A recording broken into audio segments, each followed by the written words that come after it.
If you were going to start a new game studio, how would you design the organization, the work environment, the work culture, and values for the company? Today, we are here with the co founders of Gardens, who are building a shared fantasy adventure game coming from a veteran team that have worked on games such as Journey, Spider Man, Skyrim, and many others. Gardens has recently announced an over $30 million Series A round, and today I wanted to have a discussion not about their specific origin story, not about their funding, although both are incredibly impressive, and especially the funding in a tough funding environment. But instead, I wanted to have a deeper discussion on how are they starting? How are they designing their organization? Why did they make specific decisions on how to work and how to operate? Also joining me today is veteran game industry badass Kristian Segerstrale. Kristian was co-founder of Glu Mobile, early investor in Supercell, co-founder and CEO of Playfish, acquired by EA, and a senior exec at EA. And currently, he is the CEO of Super Evil Megacorp. So we are also very lucky to have Kristian, who will provide his thoughts and wisdom on Garden's approach and philosophy. Coming up, we want to discuss the art of the start, the organization, and how Gardens plans to operate differently from other game studios. Stay tuned. Today's episode is sponsored by Data.ai. To access estimates for rankings, downloads, revenue, usage, or engagement for millions of apps on the App Store and Google Play, sign up for Data.ai. I wanted to kind of kick off the first question just by asking about this issue that a lot of startups have, which is co-founder relationships. And I've heard various statistics about how often co-founder relationships are the primary cause for a lot of startups to fail.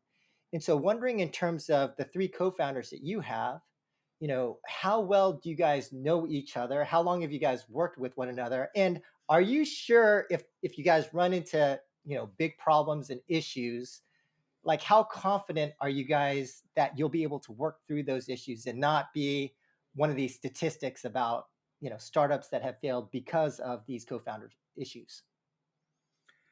Yeah, so Steven and I are brothers, so we've We've known known each each other other for a while. for quite a Yeah. Yes, while that now. helps. As Steven being our CCO and narrative director, I'm being the CEO and creative director, and then we also have Lexi Dostal as the CTO and technical director. Lexi is a longtime friend of mine. We met at GDC years ago in San Francisco. And quickly came to understand that we had a very similar idea for games, the kind of games that we like, the kind of games that we want to play and make. And over the years, have just kind of kicked around ideas and wanted to work together for a long time. And so when it came time to when I was wrapping up Sky and shipping Sky Children of the Light over at that game company, it came time to ask ourselves, if we wanted to start something. And so uh, the fact that we have we've had a relationship for a long time, that we know each other so well, I think goes a long way and has allowed us to kind of weather certain storms and do well Yeah. together. Yeah. Mhm. Yeah. I think the three of us are all tend to be aligned in terms of like sensibility or just, what the direction we want to move in. Not, Chris and I have known each other over 30 years now. So I think we kind of know what each other cares about and how we want to move on things. Lexi has been family for quite some time, so not only were we super close, um, we also spent multiple years kind of talking about not only what we wanted to make from a project perspective, but the kind of company we wanted to start, what was important to us, how we wanted to build it, how we would scale it. We spent multiple years prototyping and building different things while we worked other jobs, consulting or for different companies, so that by the time we went and pitched our seed round, we had a bunch of small little prototypes that weren't necessarily the project we were making, but we had were able to go into it with a kind of a full vision for what we wanted to build, how it would scale, our ideas for monetization, what it looked like 5-10 years down the line. And that was just because we felt like we needed to take the time to really put together that vision. I think that our previous credits were able to provide some credibility and validation for, I think, potential investors. But we wanted to make sure that we could answer whatever questions that they had, even at that early stage before things were built. So we were able to, while we only had maybe a pitch deck for that particular project in the studio, we had spent, a significant amount of time kind of iterating upon what we wanted to build, to the point where we even had previously a couple other prototypes that that certain platforms wanted to put deals on the table for.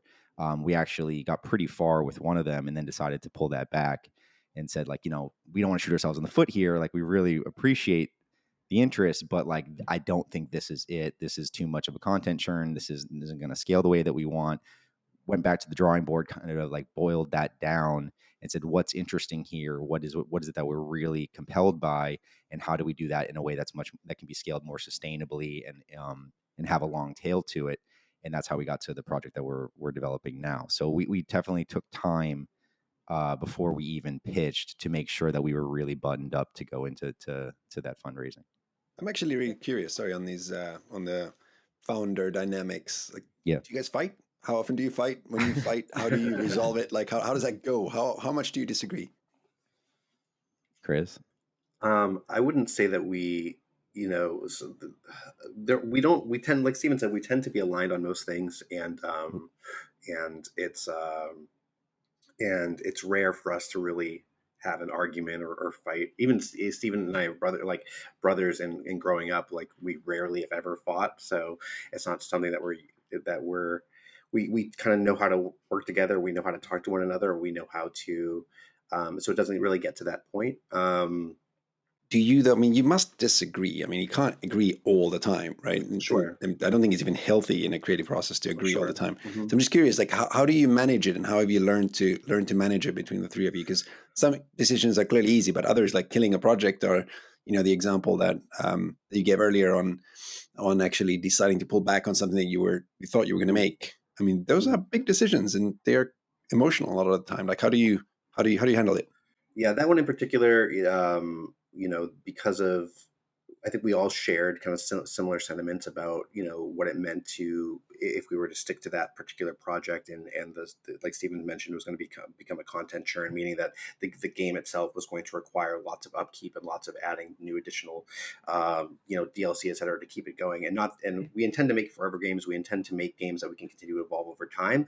But ideally, you can make them in such a way that out of the gate, they're kind of like engines of play unto themselves, and you don't really have to touch them. And then, adding to them only makes them better and more interesting. But it's not this requirement where it constantly comes in with where content constantly needs to come in to satisfy the player base. So that was like an easier decision. When it comes to like how we deviate like responsibilities, we have a team of directors, me being the creative director, Steve being the narrative director, Lexi being the technical director. We also have an art director, and so that delineation of responsibility helps us kind of choose. We let people, though I'm the creative director and the CEO, like, I look to the art director for art decisions. I look to the engineering director for engineering decisions. And so we definitely make room to give each other space and let each other be their best selves and act out their particular role as best we can. And we try not to get too much in the way of that. And I think that helps to let things carry forward and progress well. Kristian, I wanted to actually follow up with you. So, when it comes to co-founder relationships, and I know that you've worked with a lot of different startups and had a lot of experience working with different kinds of game studios. So, what are some of the things that, as a co-founder group, you think is important for these guys or any kind of startup to figure out? What are some of the issues, or whether it's decision making or other issues, that you think is important for them to kind of figure out at the start? Yeah, it's a great question. And I really agree that some of the things that go really badly in game startups, or any startups for that matter, is when the co-founding relationship isn't healthy. So my take is that you don't really know anything until you've shipped, and until something's gone really badly wrong within the team. And I think the real question becomes, are you a team that fights well, or are you a team that fights poorly? As in, when you disagree and you come to that state where emotions are running high, or you have to make a difficult decision, Nobody feels comfortable. It doesn't feel good. You're in trouble one way or the other.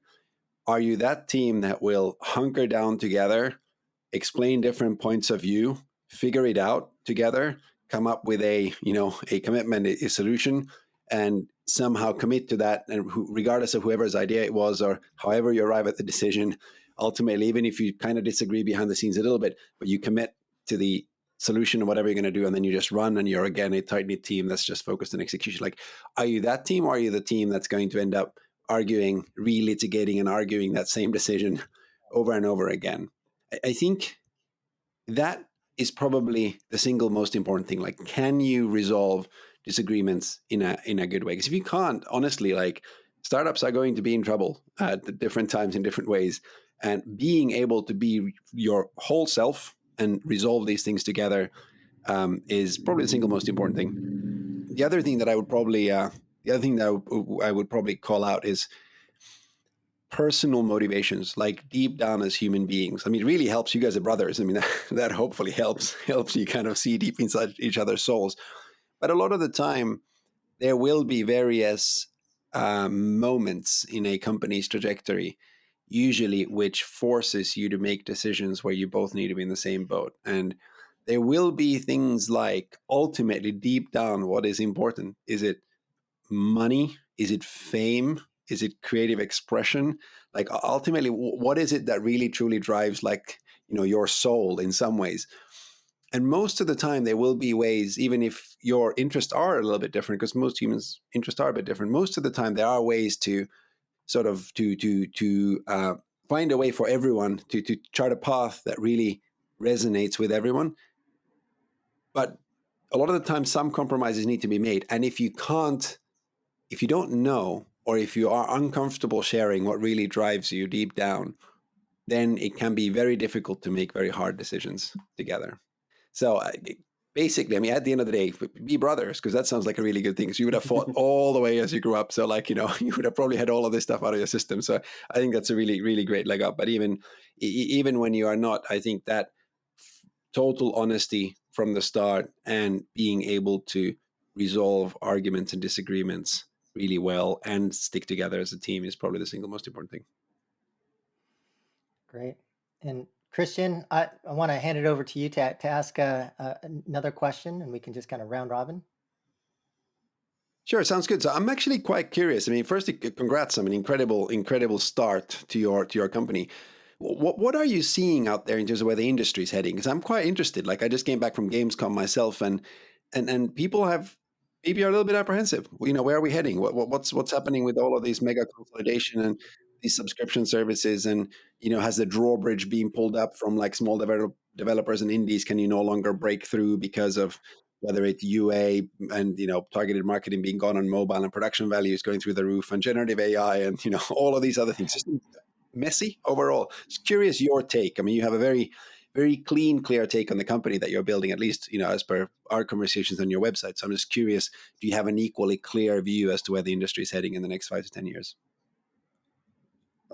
What I would say, like, first and foremost, is that we're very specific with the kind of, like, we know exactly the kind of game that we're trying to make, and we have a studio in mind that we're trying to build, and so we don't let a lot of the, I think, maybe changes or volatility or noise sort of get in the way of that. We really kind of commit to our vision for what we're trying to build, and believe that if we adhere to making that and commit to that and try to turn that into the best thing it can be, that success will follow, and that we don't need to necessarily concern ourselves too much with every kind of concern that might be coming through the market. And we try to start with, like, a thesis for the kind of game that we're making, and seeing that through. I think if it's the game that we ultimately want to play, and one that we believe that other people will too, then we set ourselves up well for the future. Yeah. You still, no, sorry to interrupt. I do want to maybe poke at that a little bit, though, because you do still need to choose some things. Like, what business model you're going for, what target Totally. platform you're going for, and Mhm. like how you actually are going to go to market. So even if I really agree with this view of, hey, let's make an incredible product, but as part of that decision, though, you need to have taken at least an implicit view as to what might be successful. Yeah, I mean, I think we've been definitely strategic with the choices that we've made, and and that's gone into the vision for the thing that we're building. You know, we're targeting like one of the, if not the fastest and largest growing genre in games. Like we feel like we're really able, you know, we're really targeting like a broad audience. And I think we have some innovative systems and mechanics that kind of make us stand out and fill a bit of a gap in that space.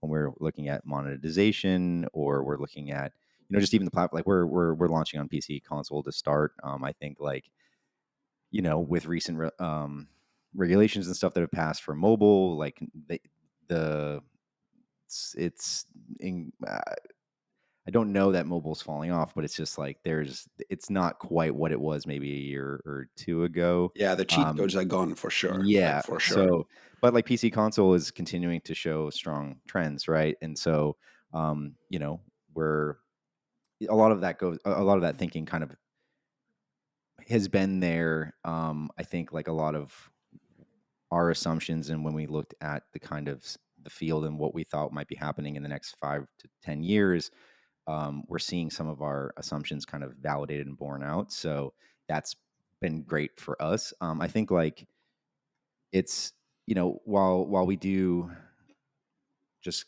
are confident in the thing that we're building, we are paying attention to what's going on. Like Mhm. I do think like, you know, we raised a fairly large round recently. That's not Congrats. only to thank you, and that's not only to, you know, meet the ambition of the vision that we're that we're manifesting, right? But um, to protect ourselves and to provide stability and runway to our team. I think you're seeing a lot of studio closures and layoffs. I think you're going to see more of those, unfortunately, in the coming, you know, months and years. So we, you know, you know, as founders, you just, I think, naturally feel a responsibility to take care of your team and your studio, and to provide stability. So we were looking at, as soon as the market started to shift like a year and a half ago, there was that brief kind of 1 to 2 years of just like, it felt like massive deals were happening every other week, and it was really just a wild time. um, you know, the market turned, everything kind of hit the brakes, and there was like a lot of insecurity and worry, at least on the investment side of things. As people keep saying, there's like a lot of dry powder on the sidelines. Well, they don't necessarily, yeah, eventually they might need to deploy it, but if and when is still a question, right? So um, we were looking, you know, as soon as it started to turn, we were looking at that and saying like, okay, well, where are we going to be, you know, a year from now? What do we need to be doing to raise Series A? I don't think you're going to be able to raise, you know, given, you know, with, we might need to show more, we might need to change our strategy there. So we are making adjustments, you know, for that, while also just trying to build out the project. So, you know, fortunately, we're able to be scaling up at this time and continuing to bring on new hires, and we have significant runway, which is great.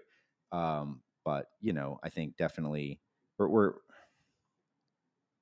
we're keeping an eye on things. Like I feel terrible every time I see more, you know, layoffs happen and studio closures happen, because there's some amazing teams and amazing projects that are unfortunately being canceled right now. You know, I co-created another game called Blaseball that ultimately was shut down recently too, you know, and people at that studio were laid off. Like that's really difficult. So um, while we're confident in the things that we're making and in the strategic choices we've made for the like where our market placement is and how we stack up, um, you know, we are trying to constantly safeguard uh, against, you know, that type of market change or insecurity that might come across, to the point where even like, you know, we were talking to our lead investors like a year ago going like, should we be raising right now? Like, are we too late on these things? Like we have, you know, 18 months of runway, or are we too late? And they were like, guys, like, glad you're thinking about this, but we're used to founders going like, we have a month of runway left, what do we do, kind of a thing. So just, you know, I think we're constantly trying to refine process, constantly trying to remain self-critical and say like, are we doing the right things? here are we ensuring, how are we ensuring that we have security for our team, and then trying to go out and capture that. Yeah, so observe the macro. You've made certain strategic bets as to where the market might be moving, and you're sort of monitoring it and being quite sort of paranoid in a healthy way in terms of Yeah, in yeah, case something yeah. changes. But it also sounds to me like your real core focus is to bring your creative vision to life and to make that Totally. product, which I mean, which makes perfect sense. Totally. And You- Chris and I kind of lead, biz dev and fundraising, corporate governance for Gardens on top of the creative stuff. My strategy is always to just go ask stupid questions to like the people that have invested in us or support us or whatever. Even if I think I know the answer, I'm just like, I want to validate what my assumptions are constantly, and I want to continue to challenge them, so that I know if, maybe we need to pivot or make an adjustment there. I'm not afraid to ask for help, and I'm not afraid to ask a stupid question because, I'm constantly learning as a new founder. it's an amazing trait, by the way. Everyone should ask more questions because, yeah, Mhm. it's free. And guys, can you talk more about the specific? You kind of alluded to the type of game that you're working on, but could you speak more for our audience who's not aware, like to the extent that you can say in public what you're working on in terms of like whether it's genre or kind of game? Yeah, it's an online PVPVE fantasy action adventure survival sandbox. Okay. Is Those are a lot of words. There's a Wow. lot of Can you words. have you made the acronym yet? Have you made the No, acronym? Come on. No. no, there's no macro acronym. Um, where we try not to use the words MMO because I think that comes with certain expectations or even baggage around the kind of shape or some of the mechanics that are in the game, we're very specific in sort of the choice of each of one of those words, but um, trying to make a game where um, it's meant to be the game that we want to play. It kind of brushes shoulders with things like World of Warcraft, Zelda, Dark Souls, some social experiences that we've created like Sky.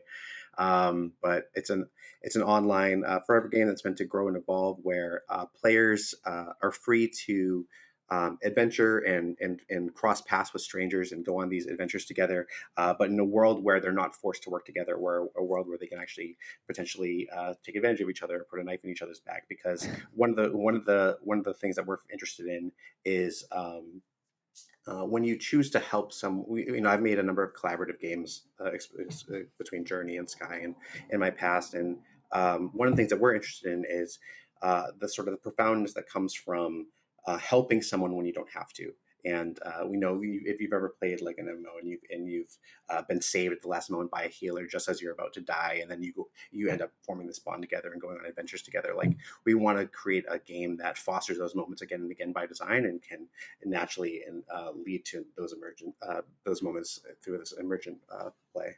Yeah, it definitely is building upon like some of our multiplayer ideas from like Journey and Sky, and I would say even Chris's student game, this game called Way that he made before that, which like won Developer's Choice at IndieCade and stuff, which was like about two players coming together and helping one another to traverse through a world while seeing the world differently. Um, it's very much a game about crossing paths with strangers, going on adventures together, and trying to bring those kind of like relationship building into a larger, kind of like a higher stakes environment. It's built upon like a foundation of a lot of collaborative play mechanics.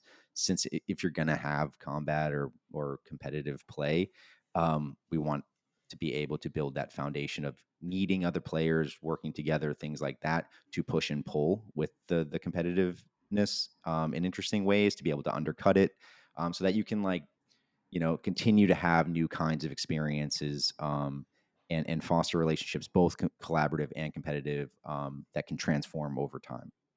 Actually, no, that's really inspirational. Actually, I'm super curious though, from a product development and company building point of view. Like, how does a creative aspiration like that, which sounds very soulful, sounds very focused on a very specific sort of player experience. Of course, both of you guys have like a lot of experience in. How do you actually greenlight that? Do you do like gates internally? Like, how do you decide that you're on the right track? Like, of course, you can talk a lot about the abstract of what you want this game to be and what the experiences should be. But what is your process from a development point of view? Like, you presumably you prototype, and at some point in time you say this is the game we're making, and then you do something else, and then you decide, okay, we're Yeah. actually putting this in some kind of production. I'm really curious how you make those decisions. Do you try to Yeah. gather data, or do you just look at each other and go, is this good enough, is it good enough, and then go, yes?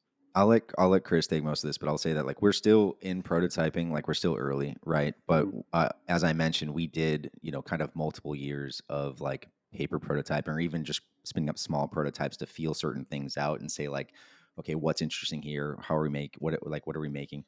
So that by the time we got to pitching our seed, a lot of the design was kind of already fleshed out, um, to the point where Lightspeed Venture Partners co-led our most recent round. Moritz over at Lightspeed, who leads Lightspeed's gaming arm, is on our board.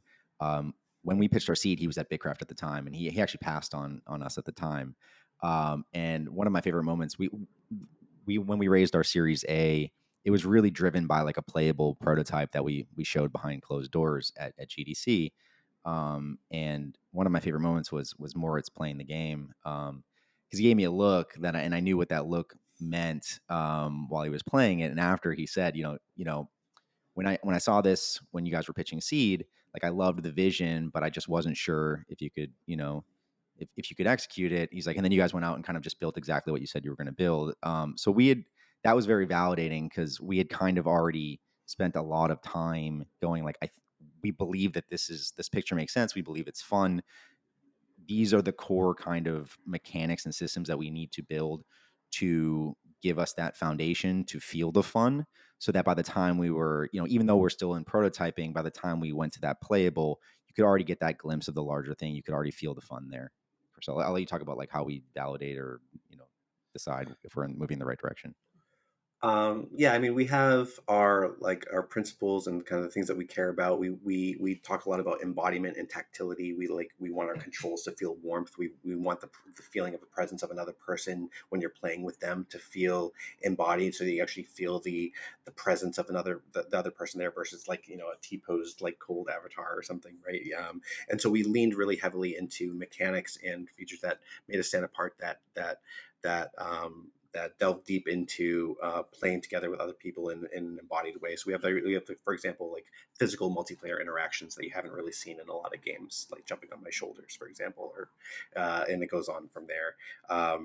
But when we were making the Series A playable, or the prototype that we're going to be showing at Series A, we really tried to focus on the things that made us stand apart, and kind of went for more of like a horizontal slice versus a vertical slice. We put in a number of different systems that together would complement each other well, versus trying to say like this is like everything that's going into the game, and like in sort of a narrow lane view. We went more for a spread, and looked at how those things spoke together, and that ended up contributing to the sort of sandbox quality of the experience that we're building, and allowed people to sort of jump in and play with different systems and kind of see how they kind of come together in the aggregate.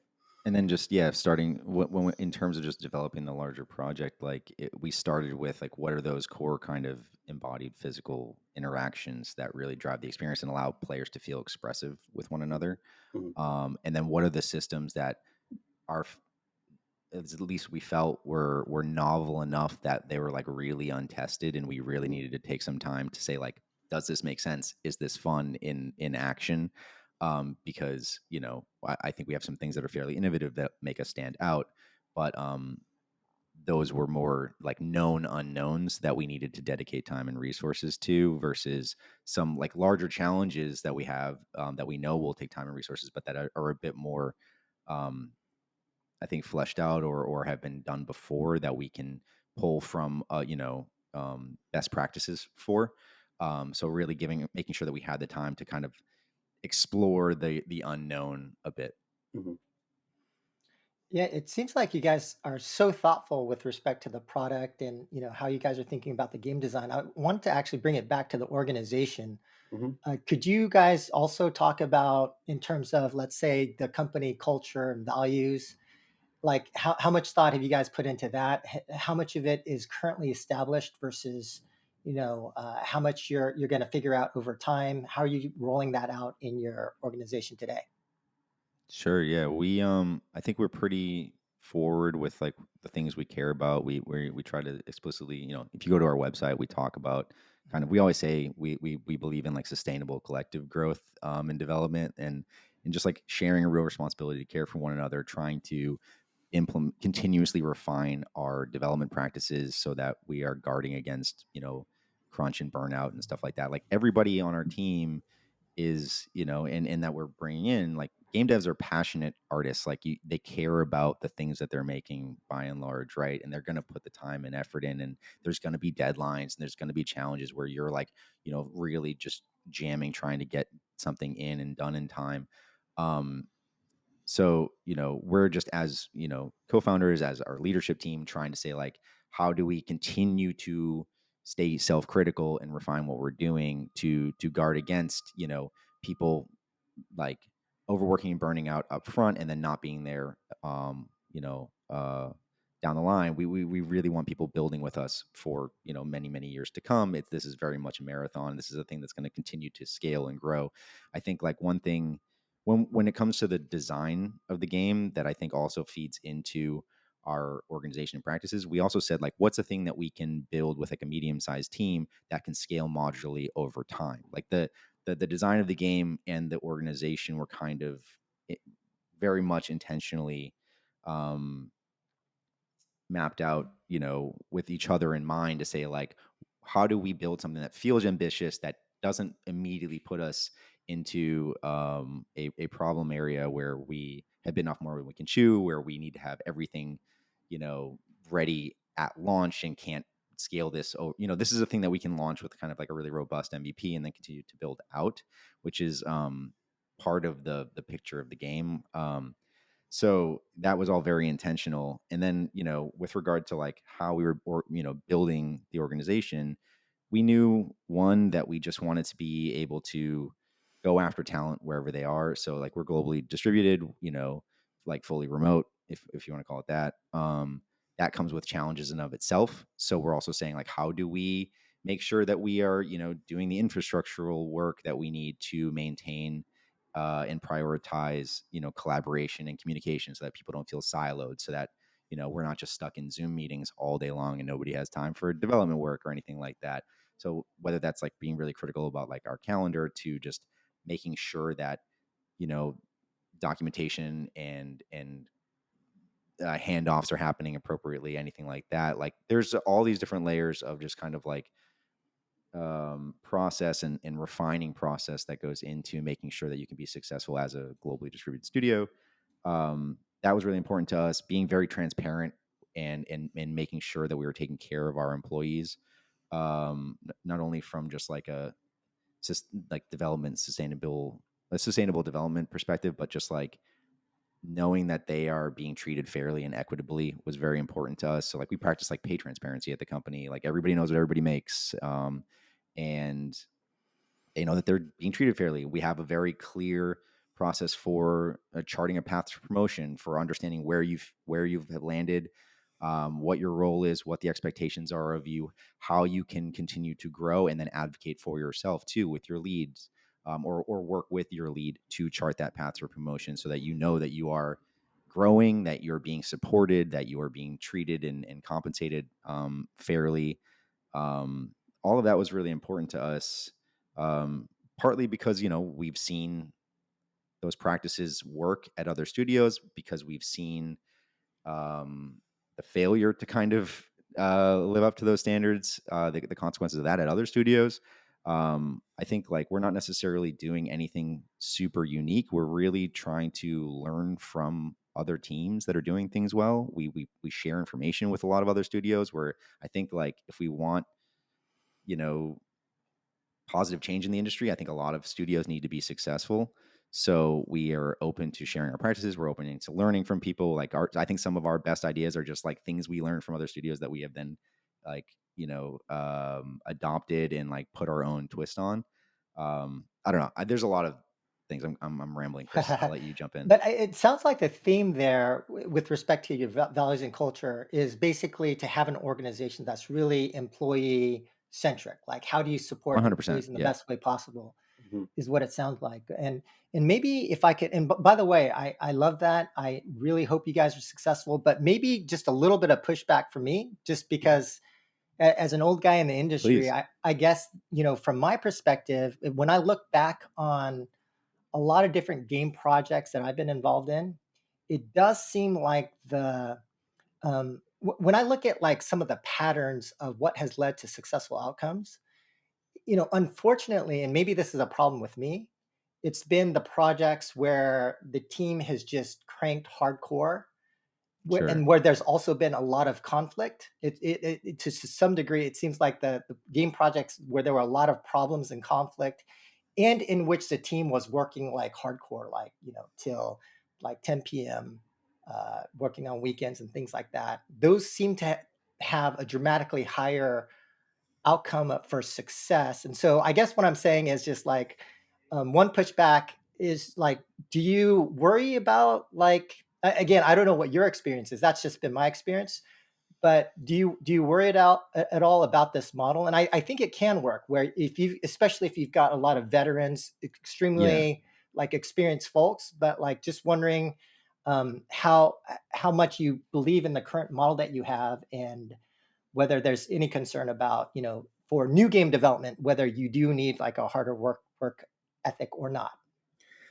I think one of the things that has helped us is, like Steven said, we spent about like maybe it was like 2 years, maybe more, just like prototyping and thinking through what exactly that we wanted to make. And so when we finally kicked things off, we had a clear kind of roadmap in terms of what we wanted to execute on, and that has allowed the team to sort of come together and produce work at a high velocity, to the point where when we did our Series A raise, a lot of the feedback that we got, like I think Moritz has publicly said that it is probably the most robust prototype he's seen at a Series A in his years of looking at many of them, and that's without crunch. That's while I will say some of the founders, in particular our technical director, definitely burn the midnight oil and crunch to kind Yeah. of get that prototype out the door. Most of the team was safeguarded from that, and I think a big part of that is comes down to how much of that early work we did to sort of understand the path forward, so that we could jump in and iterate and hit that as a team, versus if we came in with a lot more questions, a lot more discovery, a lot more having to prove out and realize maybe later on when we have a lot more, when our burn rate's a lot higher, and what these sort of issues are that we have to course correct around. And so a lot of that early work when we were very small, when it was just the three co-founders, trying to sort of see the path forward and understand what that looked like, has enabled us to come together and be able to make, I think, big strides in terms of what we're developing without a lot of the extra hours and burnout that you would expect for a I, project like that. I would also say like, so yeah, we have a strong vision. I think that we put a lot of time into. We're constantly refining, and evaluating and trying to refine our process to ensure that we're more efficient, that our velocity remains high, that we're working better. Um, I also like I hesitate to use like work life balance as a term, like because we love what we're doing. We're impassioned by it. Like it's joyful and it's fun for us. So like we want our people living full lives, right? And the work and the craft is part of that. So like I said, like there's going to be times where people are just putting in extra hours because they care, and they want to be doing that. Um, it's just on us to ensure that like that they're taking time off too, that they are getting away from it to feel rested and restored, because I do believe that like people do worse work when they're burnt out. I've seen it, you know, and I think you need time away just to feel rested and restored and come back with new eyes and answer, and and maybe find the right answer to a challenge that you were just knocking your head against. um, but as Chris said, like, there are times where you're just like, I'm super into building this thing, I want it to be perfect, I'm putting in some extra hours there. It's on us to just ensure like, okay, you've done that, you went over, you went above and beyond. Get some rest, take some time off, we're here to support you, we're working on this collectively together. um so yeah, I think it's like a combination of those things, but I think it is also like we are constantly saying, does it is are you know are we we have this vision. Are we meeting it? Are we moving? Is it, are we scheduling and scoping properly?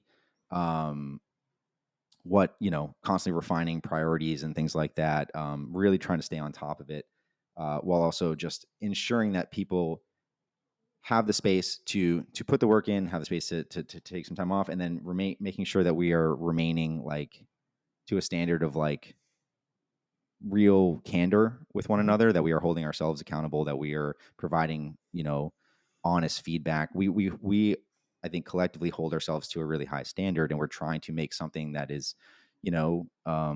great. So, we are going to be pushing, right, constantly, ourselves and one another, to do our best work.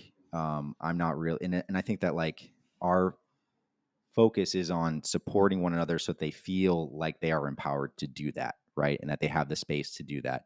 And That's why, whether it's like making sure we're paying competitively and fairly, whether they're, we're providing like really robust benefits, whether people are getting like stock options to feel some ownership of the thing that they're making.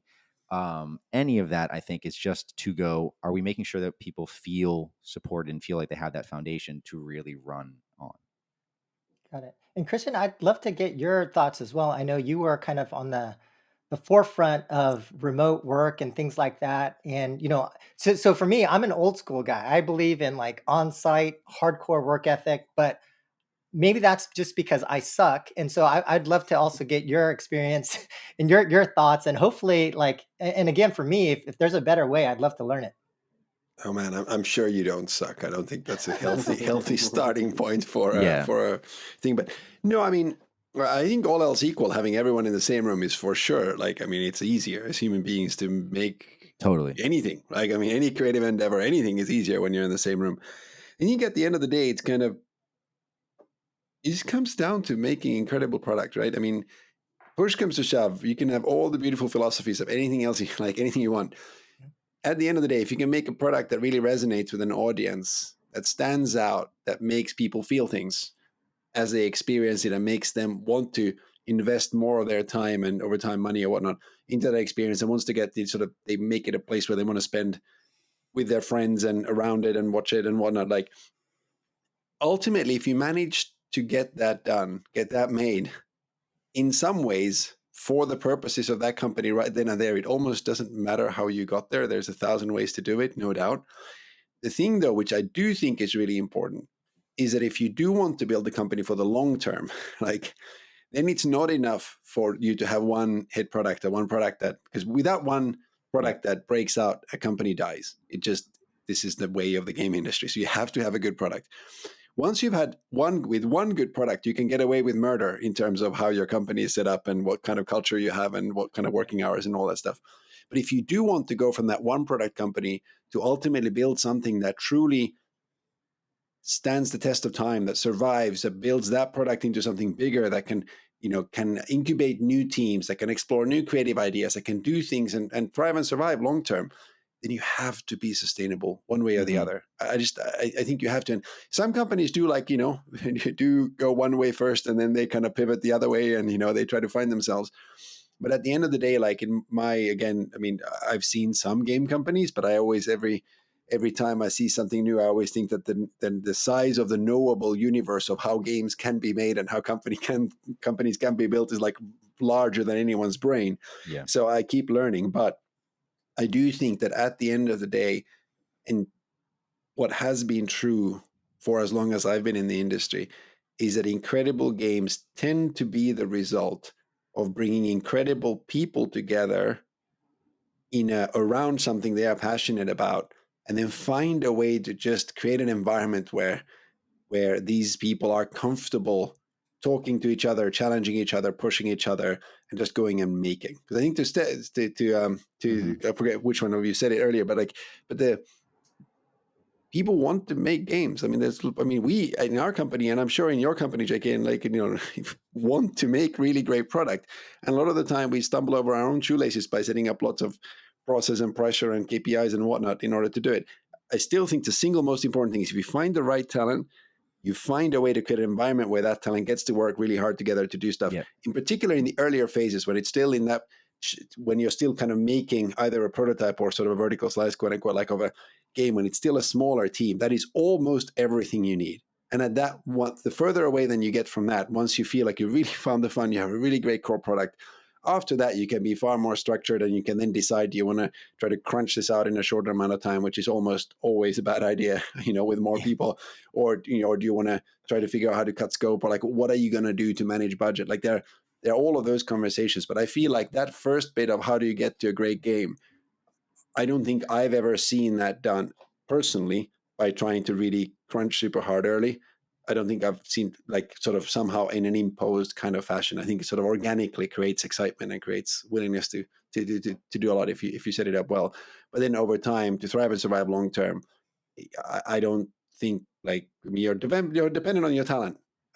If you have to be able to keep that talent excited. Like Yep. in our long range vision as a company, we want to be the best home for the best talent. Because at the end of the day, for it to work, for you to be able to make great games, you have to be a long term home for great talent. Anyway, Yeah, I'm there are glad 100 ways to do this. just to jump in, I'm glad you said that. It was actually a conversation that the three of us had early on, where we said we need to be in alignment here. Are we making? What do we care more about? Um, Making the game or building the studio? And like almost having to pick one. It's not really what you care more about, because like again, like we hold ourselves to a high standard. We want to make something great. We believe in the project that we're making, but we said like we're building. We want to. When we look down the line, we want to be a multi-project studio. We want to be a home for really world-class talent. So we're going to hold ourselves to a high standard with whatever we make. We need to put focus on building that home for that talent and being able to support it and keep people inspired and encouraged for years to come.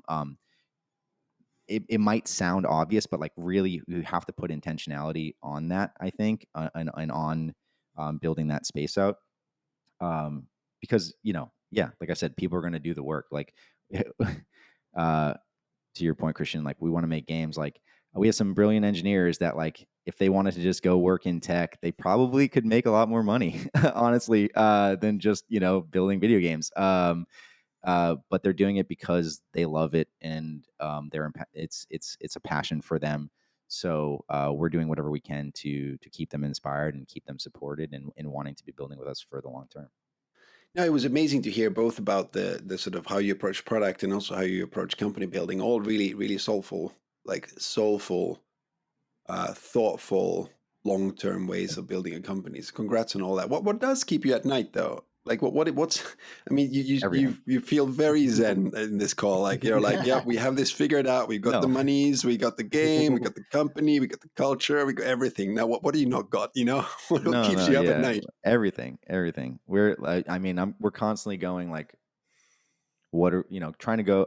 At least I'm always going like, what am I wrong about? What am I not seeing? What are we not doing well enough or right yet? Um, Maybe that's just a me thing, but yeah, I mean, one like, we're scaling. Hiring's always tough. Like How there's big are you now? we're 20 right now, I believe.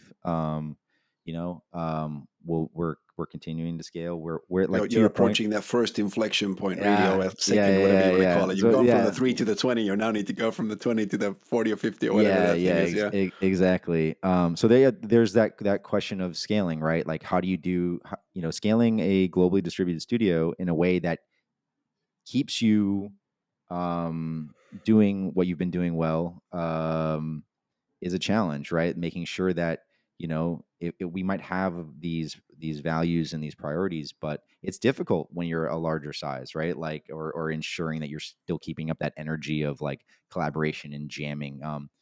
We put a big effort into hiring like senior people and like principal people early. I think, as you mentioned, to have that small core group when we're prototyping, so that people that know how to do those things and can find the fun together, so that once we have actually built out kind of and refined our processes and pipelines, then I think we can bring on more we have more mid and junior people then, but not wanting to throw just people into the deep end and have them struggle because we didn't build in the infrastructure to support them. So I think like one of the things that keeps me up is just continuing to go like, are we scaling efficiently the right way? Are we building in the infrastructure we need to be successful?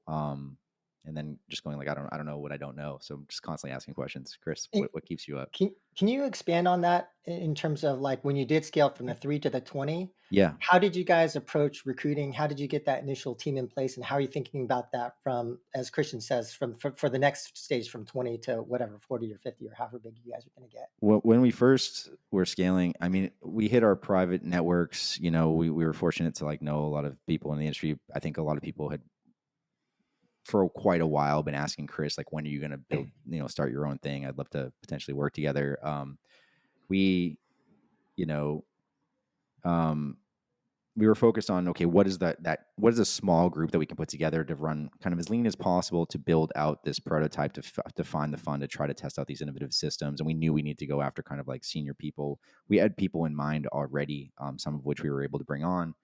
And then we kind of like held pat through and didn't really scale anymore through once we had that core prototype team together through this most recent fundraise. And now we're kind of aggressively scaling again. It's they say like, hire slow, fire fast kind of a thing. It's a challenge, I think putting a team together always. Did you fire anyone yet? Sorry if that's, or am I allowed to ask this? Yeah, I don't think we haven't. We've had people leave the project just to I think find things that were better fits for them. Or to go in directions that they wanted to go in, or like worked on a specific thing for a certain amount of time, and then was like, okay, that's what they had come on to do, and kind of transitioned off. But I don't know, like we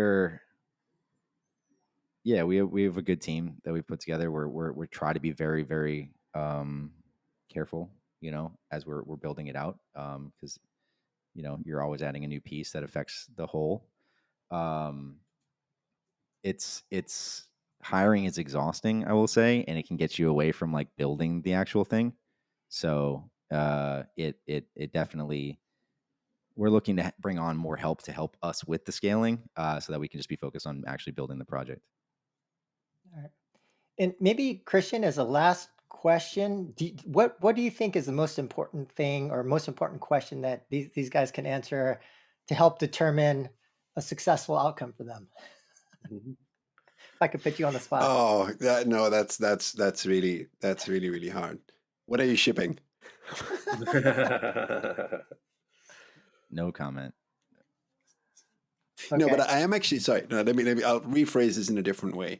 Yeah. I've likened building game companies these days to like skippy hopping over lily pads somehow and hoping they don't sink as you kind of jump on them in that like you're for sure not going to ship with a seed round, right? For sure.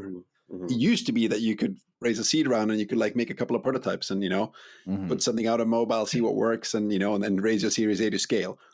Those times are over. So you raise a seed in order to make a prototype to raise a Series A.